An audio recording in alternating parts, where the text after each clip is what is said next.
his shit together. I am modeling improper behavior, and that really helped a lot. That's pretty good. I feel like I've told all my good dad stories. I think my best one is the Minecraft story about the terrorist who was blowing up things on Gabe's realm. Has everyone heard that one? Has anyone not heard that one? Okay, I do a quick version. Fire. Gabe came to us and said that there was someone on his realm, one of his people that he invited, that was blowing things up at random, and he wanted to figure out who this person was so that he could ban him. And there's really no good way to find that information out when you have a realm. They don't give you very good data. But what they do give you is sort of a log of times when a person has logged in and logged out. And combining that with the ability to sort of rewind the server until the things that were blown up are back. My wife was able to sort of do like a CSI style thing where she's like matching the timestamps of the explosions with the log in and log out. Did you ever have to enhance a coordinate? Oh yeah, we had to enhance like 3 times. So while she's doing that, we're also calling parents and saying, hey, is your kid a monster?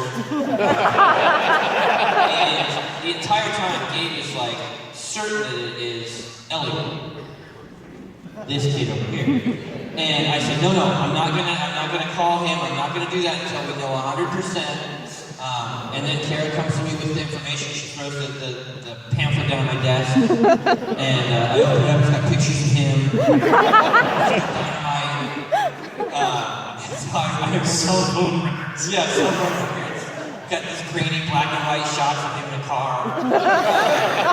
So I remember I sent Jerry a mail, and I just said, listen, Elliot is blowing up stuff on Gabe's realm. No, somebody might be, right? Yeah. You couched it well. I tried to be cool, and Gabe wants to ban him, and I told him not to. And Jerry just responded with, ban him. I said ban him because there's a period of time, right? There's a length there where I'm talking to Elliot and I'm trying to figure out. It is actually very difficult to find out if a child is telling the truth. It's so hard. They lie so well. Because they're devils. But what fucked up with me was when I said, hey, did you do this stuff? And then he's going into all this other, he's talking about things that are not what I'm talking about. Sure. And then the answer he should have given me was I didn't do it. Yeah. And the answer he gave me was there is no way you could know if I did it. Yeah, block him up. Exactly. Yeah. And then it's just like beep, beep, beep. Right. God damn it.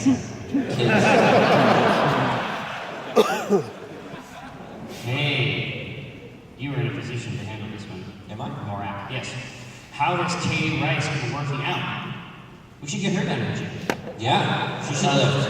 Yeah. She can lift, bro. The girls get swole, I don't know. I think so. Okay. I noticed from her tweets that she still seems to be a Pin Arcade despite the year being up. That's true. Yeah. Is she leaving soon or is she there forever now? Go Katie. This is from Allison Moyer in San Antonio, Texas. Yeah, I mean, Katie's year was up. And I guess theoretically, like, she won that year. And it was the prize, Yeah, right? I suppose it was a prize, but in reality, like, we just ended up really liking Katie. And so we asked if she would just stay. And she did. So yeah, so she is still working in the Pin Arcade office, I mean, as long as she wants to. Yeah, she works, her office is between Dave and Gavin. Yeah. Like, so if I pass her office, like, anytime I want to leave our office and go somewhere else, she's right there. So I typically have to harangue her about some kind of story thing or, like, be a Camp for the Wancha fan or, Yeah. you know what I mean? And in terms of how she's working out, like, she's incredibly inspiring.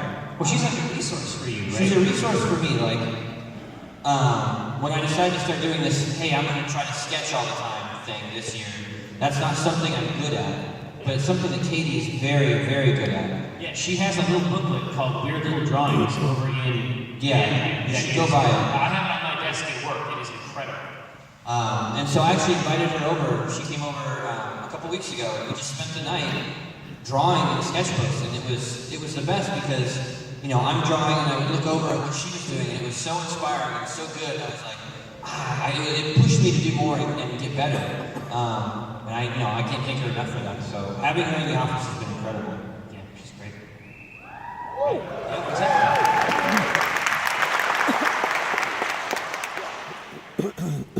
But she doesn't know she's incredible. It's really weird. It's like that One Direction song. I don't know about One Direction. Okay, well, there's a song like. How does it go? We didn't know you'd be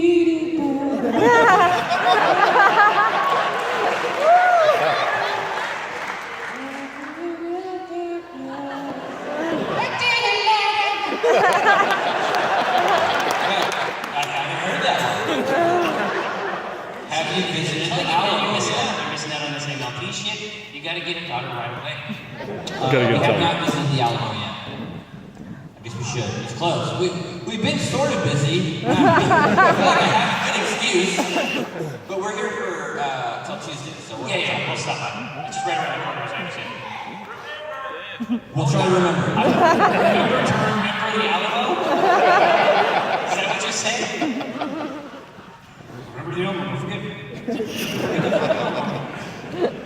When forced into exile, to which country will you flee? This is from Jay in an undisclosed location. Maybe he's already there. Which country would we flee in exile? When I ended up in 2003, I ended up going to Germany. And leaving Germany was hard. I think I would like to be. I think that I would like to do that, like be a German full time. professionally. I couldn't believe it. I couldn't believe how the town was like a precision-tuned device. Yeah. I've never seen a town that functioned like that. It was incredible. Those Germans, man. Where do you want to go?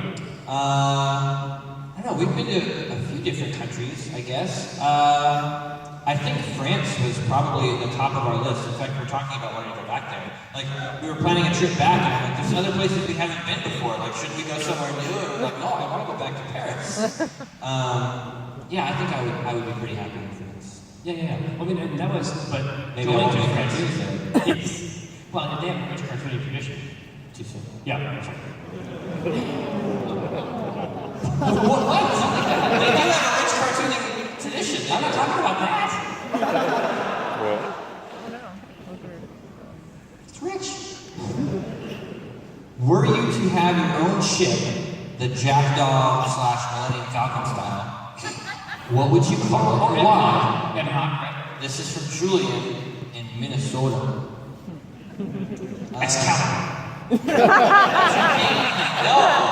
you can't do that. Have different masts that you can put in.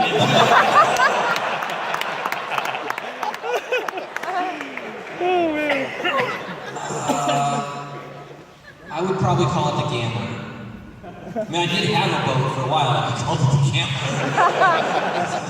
But now it's not taken, right? No. You can just use it I can again. use it again, absolutely. Oh, the Rampart. Doesn't make any sense.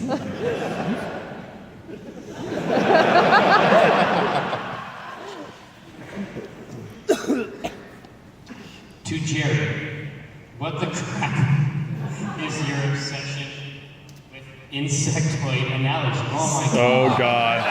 All the At least insects. other people recognize it too. All you can talk about is carapaces. And hide queens. And like throbbing abdomens and mandibles. Every comic would be about mandibles if it was up to you. And the occasional thorax. Yeah. What is it? Well, you just like those words, I know. Well, yeah, I mean, it's like I need an excuse to say those words. Yeah, remember So I'm when, always trying to fit them into conversations, even if there's no place for them. so when Gabe was born and Kara's mom came out, she's like, there's some troubles because Gabe was all like wrapped up in the cords and stuff that are in there. I don't know. It was like, I'm not down on, I mean, obviously I support Kara 100%. It took her a long time. He was literally tied to her. Yeah, listen, 100%, like I have your back. But I'm saying that but we were out there and we were worried. Sure. Because you were the first of them. You know you were playing Burnout. Well, you brought an Xbox What's great is there was that other dad because it's all in one wing, and this other dad was out there, and his wife was having a baby, and he comes out to like get her some juice, and he's all sweaty, he's like, oh, have you guys been in Burnout? And then we hear that woman scream for him, and he's like, oh, I gotta go.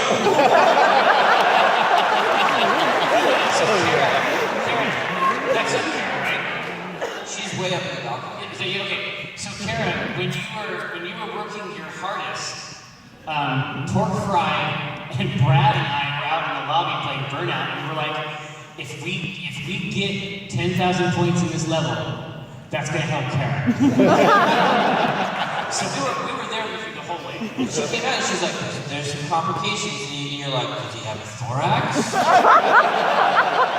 Why does that go to maybe have a thorax? Because she came out and with these dark pronouncements, and we were like, what's wrong? And she's like, oh, I'll let them tell you. And it's like, she's fucking busy right now. She can't tell me that stuff. He didn't have a thorax. Yeah. To Jerry. What the? That's the word. To Mike. Oh. Seriously, what the crap is wrong with Jerry? I don't know, man. A lot.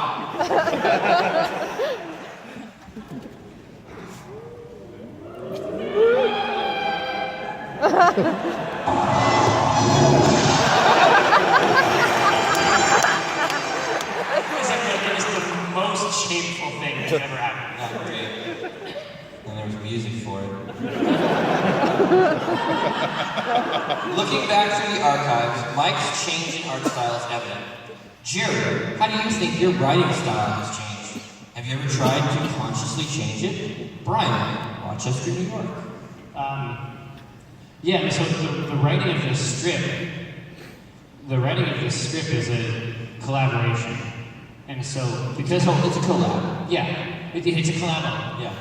And so It's a good collab. Yeah. So when we work on that stuff together, like it's more constrained because there's two gatekeepers, right? Believe it or not, like there are some comics we don't do, and so when the two of us are working on something like that keeps things within a certain level. But in the news post, like I experiment all the time. Like I do all kinds of really weird things, and I appreciate your hanging around for it. But yeah, it's like a toy for me, and I know if I just turn it around enough, I'm gonna find something really interesting about it. I think that was a red envelope. I don't think he understands the concept. I told you, colorblind.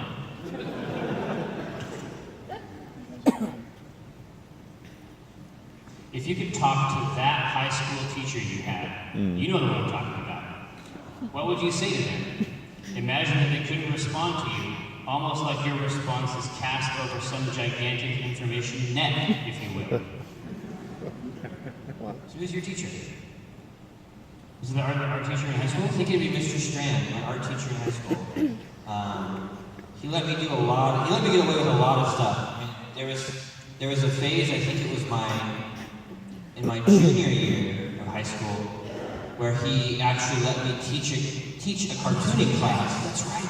Like I think he could tell that I needed to be pushed and sort of challenged, and so I assembled materials and I like created a lesson plan and taught the class cartooning.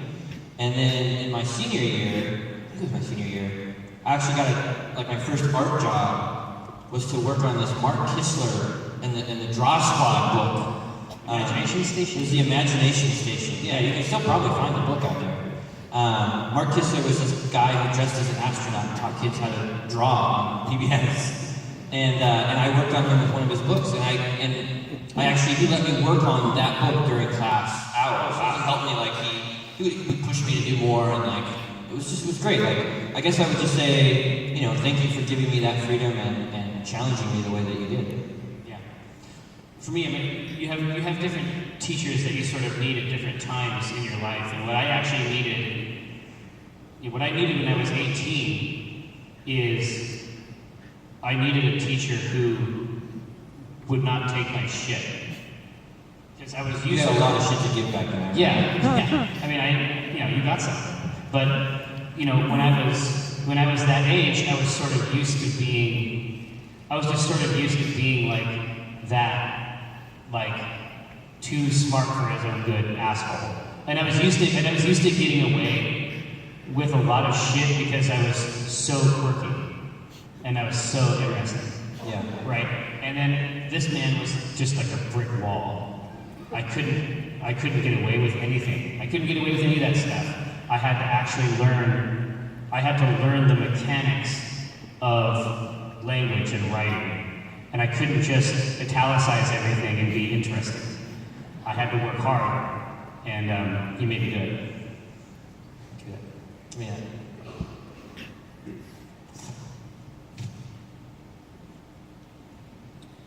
Will there be a second season of Strip Search? And if so, when can we expect it in Adrian Bishop, Oklahoma City? We would be crazy not to try and do another season, because it was super popular. But it's very, very hard to do, and a lot of things have to come together for us to do another one. But we are actively trying to get those things to come together. Yeah. Is that fair to say? Yeah. I mean, it's hard to imagine. Like at this point, it's hard to imagine a time where we didn't know, like Katie or Abby or Maki. Yeah, I don't remember that time. And the reality is, you can go to the Motiga booth right now. This is legit. Go ahead. So if you go to the Motiga booth and you want to see Gigantic, that booth is designed by Lexi because she works at Motiga now. Like all of these people have gone on to such great success. Like I want to do that again. I want to launch, 12 more. I want to find 12 more people. Yeah. Who just need the slightest push. And here's the reality. I have talked to a lot of people here at the show that they did not get on the show, and Strip Search still changed their life. They were still inspired because they recommitted themselves to art. Yeah. Right? Yeah. It's a big production, and we want to do it. And I can't say when for sure it'll happen. But it's something that we want to do too.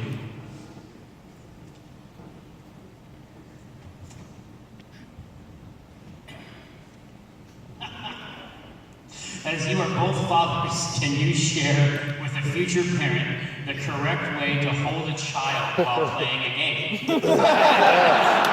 Please demonstrate on each other.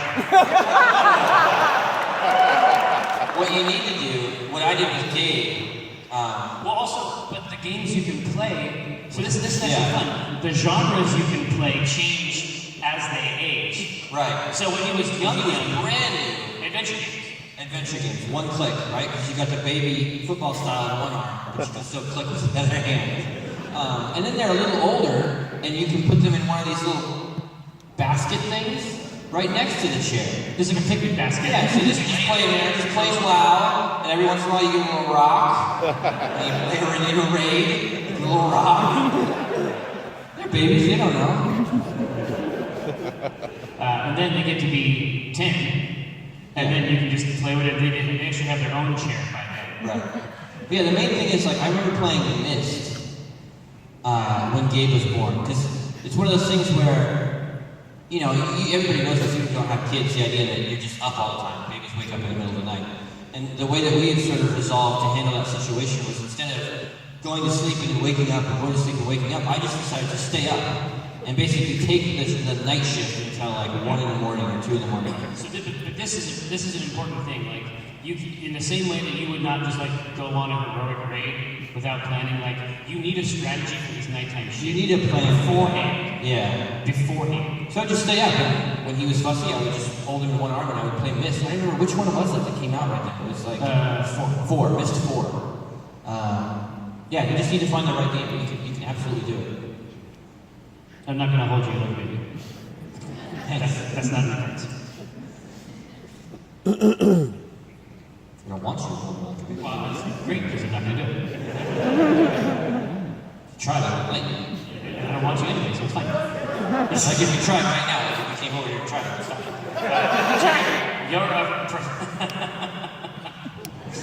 You're a professional writer who takes actual medicine to remind my brain that I'm not being actively chased by jaguars. That's in quotes. I want to write professionally, but it's hard for me to write every day. I feel that it takes a lot of emotional energy to be creative, and sometimes writing can be physically painful for me. How do you make writing less painful or force yourself to do it every day? Red envelope. That's a hard question. Yeah. It definitely, if it didn't take emotional energy, I would say that you probably weren't doing it right. So it's true that it requires an expenditure of self. But once you commit to it, and once you finish the piece, you get that energy back and then a little bit more. But you have to commit, even if it is not the most fun thing you want. Like, when we started, we would come home from work. I would come home from doing IT shit. You would be stocking stuff until midnight, right? And then at 1 o'clock in the morning, we would have to do the stuff. Yeah, I mean, we decided early on that there would have to be a stripper every day that we said there would be a stripper. Right. And a lot of times that meant making a stripper 1 in the morning. Right. So for me, honestly, the most valuable thing for me in terms of actually writing and trying to put stuff out there on a regular basis is that I know you are there and you are expecting it. If I didn't have that system, if I didn't have their help, their expectation of it, it would be very challenging. And so it may be that they need to have this schedule, not for themselves, but for someone else. Sure. I find that I need someone else's help. I need a place for that writing to go. Also, this idea that art has to be this torturous thing where if you're not, assaulted by demons and you're not making your real art, that was definitely scary when we started talking about going on medication. Like, what if I lose that spark? Like, what if the act of being in fear all the time? What if self-hatred is what I need to be creative? Right. And that's not the case. No, you don't have to be in that state to make good work.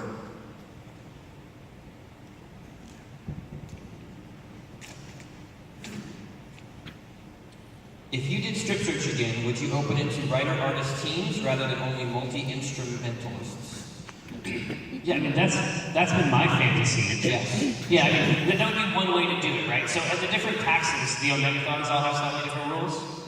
And I've always thought that another season of Strip Search, it might be interesting You have to get teams. to get teams in. It'd be tricky, right? I think we could do it. Oh, absolutely. As in general, I think people can root for those teams. The last red envelope.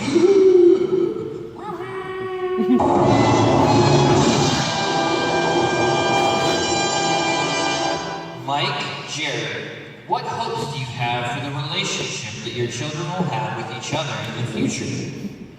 That's interesting. I don't know. They don't really see each other. It was neat when we did go to Florida together. That was like the most time they've ever spent together, and they got along pretty well. They got along super well. If your son would stop blowing up my son's shit, I think we'd be good friends. If there's room? Yeah. I'll talk to him.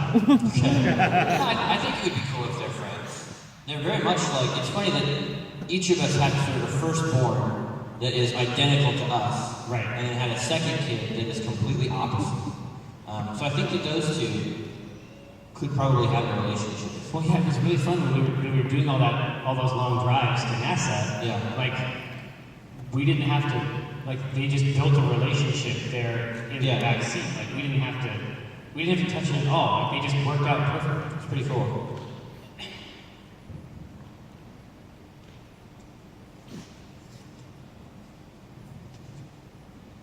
Do Robert Koo and Bernie Burns dream of a partnership together? They're definitely business friends. Like, they like to talk about numbers and stuff together. It's cute. We talk about overheads. Well, I think Q1. What's that going to be like? I don't know. I can't understand anything they talk about. They could be enemies. We might not be getting the subtext. Yeah, we might not understand it. Yeah, and I think that Robert keeps very close tabs on Rooster Teeth. I know that even years and years and years ago, I know that Robert basically thought that he had it in his mind. He knew that they were going to be huge. Yeah, Robert called it very early that Rooster Teeth was going to be big, and he was right. Why does Jerry use the word apex predator so much? From a low-level predator to the Serengeti. The Serengeti. I do use it a lot. There's just certain words that you sort of like, I can tell. Well, yeah. So, but it's just the I need the concept. Very high concept. Well, yeah. It's a shorthand because I tend to think about things as they intersect in complex systems. Sure, who doesn't? Always thinking about intersections and complex systems. Man, find a nickel. Thinking about it right now. Oh man, these complex systems and their intersections. Do more of that.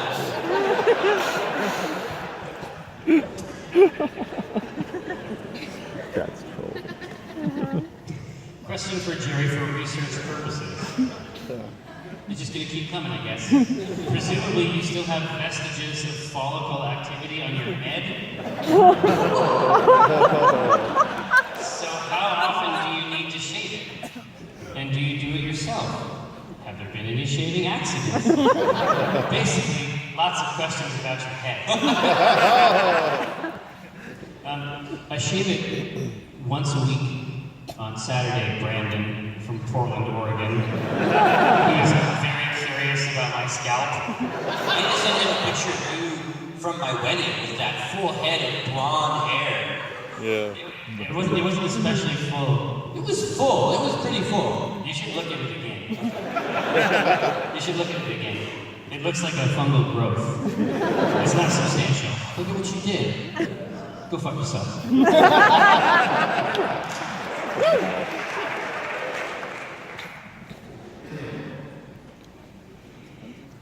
For a single strip, would you ever switch jobs just to see what the outcome would be? P.S. Hi, Mom! Sandalwood, New York. We've done that a few times. Not really though. We wrote you no, drew. I have drawn, but we still wrote them together. Oh, you've never written one that no, I've never written one that you drew. Right. That's true. Should we do it? Try it. I could use a break. I've drawn a lot. Yeah, I think I'm getting really good. I would love to see how the other side looks. What's it like to just like write the idea in the morning and then have it show up fully formed and all afternoon. That must be great. Ladies and gentlemen, this is our last question.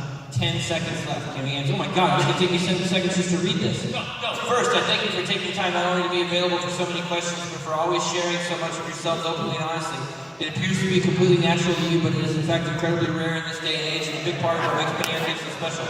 My question for you, I thoroughly enjoyed Twisted Catsby, and for some reason these characters, more than other repeated characters, evoke very particular voices for themselves when I read them in my head. Both vaguely British, with Twist more well-educated and aloof, and Catsby more like a British dictator. How do you sound in your minds?